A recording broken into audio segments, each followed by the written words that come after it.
लगभग सुबह के 4 बजे एक किसान अपने खेत में पानी चलाने आता है। गांव में इतनी सुबह काम पर जाना बहुत ही आम बात है। लगता है बारिश। इससे पहले उसे कुछ पता चलता, उसकी आंखों के सामने अंधेरा छा जाता है और वो लड़खड़ाते हुए अपने ही खेत में गिरकर दम तोड़ देता है। बाबूजी, चिल्लाता बाबूजी। हुआ एक लड़का तकरीबन सुबह के 8 बजे अपने पिता को, जो सुबह खेत में पानी छोड़ने आए थे, ढूंढता हुआ उन्हीं के खेत में आ रहा होता है। तभी उसका पैर किसी चीज़ से टकराता है। अपने आप को संभालते हुए जब वो पीछे देखता है तो मानो उसके पैरों के नीचे से ज़मीन सरक गई हो। जो चीज़ उसके पैरों से टकराई थी वो असल में उसी के पिता की लाश थी।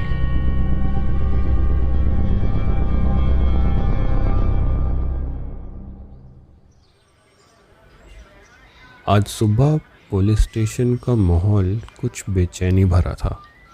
वैसे तो आज ट्रांसफ़र हुए पुलिस स्टेशन के नए चीफ इंस्पेक्टर शौर्य राजपूत का पहला दिन था। अभी तक उन्हें किसी ने देखा तो नहीं था, लेकिन उनके दबंग कारनामों और कड़क अंदाज की बातें हर किसी के होठों पर थी। लेकिन पुलिस स्टेशन के माहौल में बेचैनी की ये वजह नहीं थी।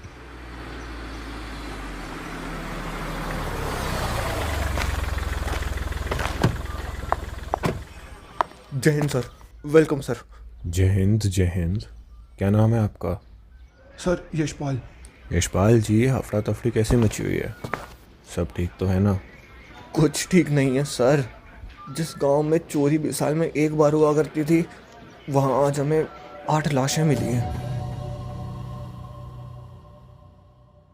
शौर्य अभी इलाके में नया था। घर से काम ज़्यादा दूर ना पड़े, इसलिए गांव के थोड़ी बाहर ही चौथी मंजिल पर एक घर किराए पे ले लिया था। दोपहर को शौर्य घर पहुंचता है। दरवाज़ा उसका छोटा भाई वेदांत खोलता है। असल में शौर्य और वेदांत का इस दुनिया में एक दूसरे के सिवा कोई नहीं था। वेदांत शौर्य से लगभग 4 साल छोटा था और एक प्राइवेट डिटेक्टिव बनना चाहता था। ऊंची कदकाठी ना होने की वजह से पुलिस ट्रायल्स में फेल भी हो चुका था, पर शौर्य अपने भाई की इंटेलेक्चुअल मैच्योरिटी और हाई आईक्यू से बहुत अच्छे से वाकिफ़ था और इसीलिए उसने ग्लास में से पानी का घूंट लेने के बाद वेदांत को बताया कि कैसे आज सुबह पुलिस को 8 लाशें मिली हैं। वेदांत के पूछने पर जब शौर्य ने उसे 8 बॉडीज की पोस्टमार्टम रिपोर्ट दिखाई तो उसमें कॉज ऑफ डेथ के सामने अननोन लिखा हुआ देख वेदांत को भी थोड़ा आश्चर्य हुआ। ये क्या? 8 बॉडीज और 8 के 8 के कॉज ऑफ डेथ अननोन।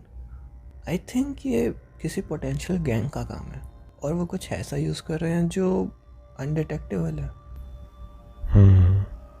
तेरी बात में दम है। वैसे भी हमें तो हर एंगल से सोच के चलना पड़ेगा।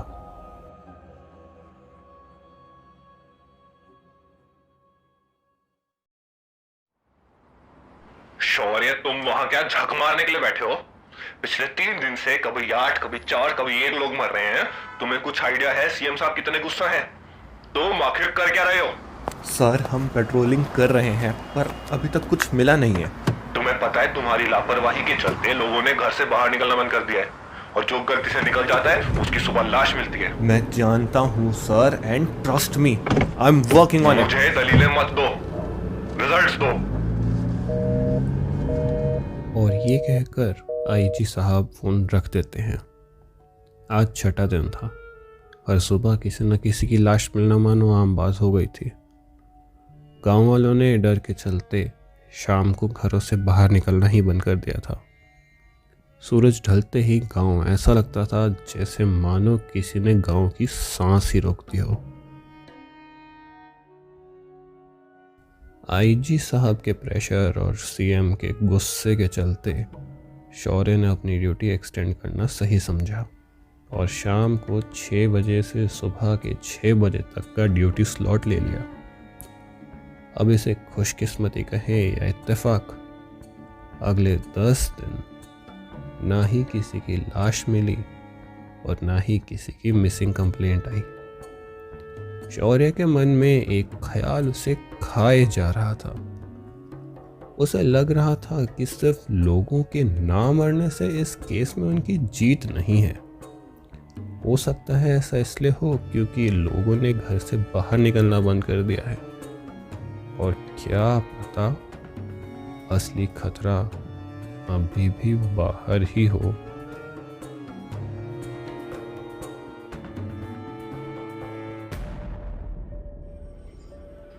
शौर्य अपने कैबिन में बैठा यही सोच रहा था कि तभी हड़बड़ाहट में एक कांस्टेबल बिना पूछे अंदर आ धमकता है। शौर्य कुछ समझ पाता इससे पहले ही कांस्टेबल कहता है, सर वो यशपाल जी। शौर्य दौड़ा दौड़ी बाहर आता है और सभी पुलिस वालों की भीड़ को हटाता हुआ आगे जाता है तो आगे पहुंचकर उसकी रगों का खून जम जाता है या खौल उठता है, शायद उसे खुद भी नहीं पता था। सामने आके उसे सीनियर कांस्टेबल यशपाल की लाश मिलती है, जो पिछली रात ही पेट्रोलिंग पर गए थे। वैसे तो जान की कीमत नहीं लगाई जा सकती, लेकिन शौर्य जानता था कि सिविलियंस की जान जाना और एक पुलिस वाले की जान जाने में बहुत बड़ा फ़र्क है। उसके मन में गुस्सा तो बहुत था, लेकिन शायद उसका गुस्सा खुद पर ही था। उसे इस बात का दुख भी था कि वो अपने कांस्टेबल को नहीं बचा पाया, और इस बात का दृढ़ निश्चय भी कि अब ना ही वो किसी सिविलियन को और ना ही किसी पुलिस वाले को मरने देगा। उसकी आंखों से गिरते आंसुओं की कसम खाकर वो ये ठान लेता है कि अब वो खुद ही इन सब के कातिलों को पकड़ेगा।